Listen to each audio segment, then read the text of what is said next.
All right, so you know how we like to do these deep dives into the unexpected? Mm-hmm. Well, buckle up, because this one's wild. Let's hear it.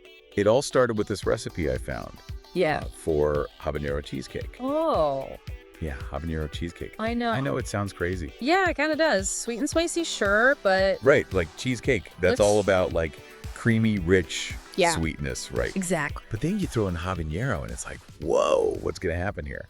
But that's exactly why we're diving into this. I'm intrigued. So let's break it down, all right? Hmm.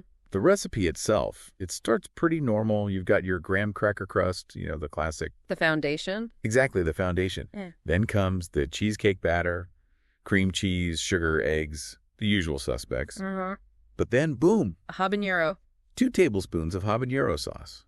Or, and this is the best part, more to taste. Oh, so they're not messing around. It's really about customizing that heat level then.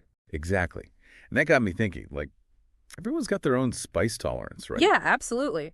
What's a pleasant tingle for one person is a 5-alarm fire for another. So how do you even begin to balance that in a dessert? Well, you've got to consider the habanero itself, right? It's not just about pure heat. Habaneros have this amazing, fruity, almost citrusy flavor profile. Huh, interesting. Yeah, and it's that unique flavor that can actually work so well in a dessert context.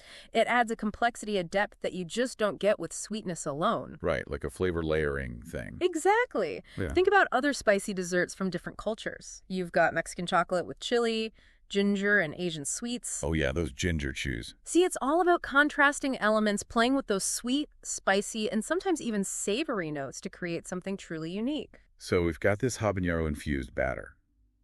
The recipe then says to bake it low and slow, then cool it really, really slowly too. Yeah, the slow cooling is crucial for a cheesecake, especially one with this much going on flavor-wise.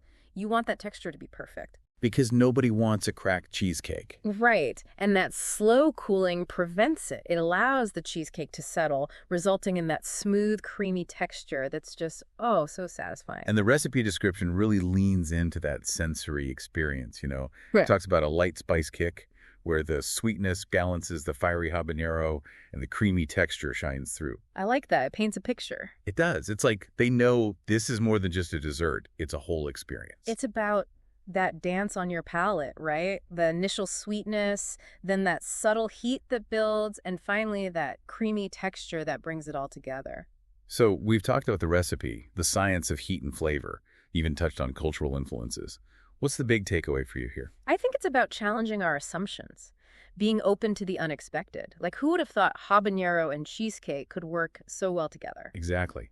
It's a reminder that sometimes the most unconventional combinations can lead to the most delightful discoveries. And isn't that what cooking, what life is all about? Exploring, experimenting, pushing those boundaries. I love that. So listeners, here's your challenge. What other unlikely pairings can you imagine?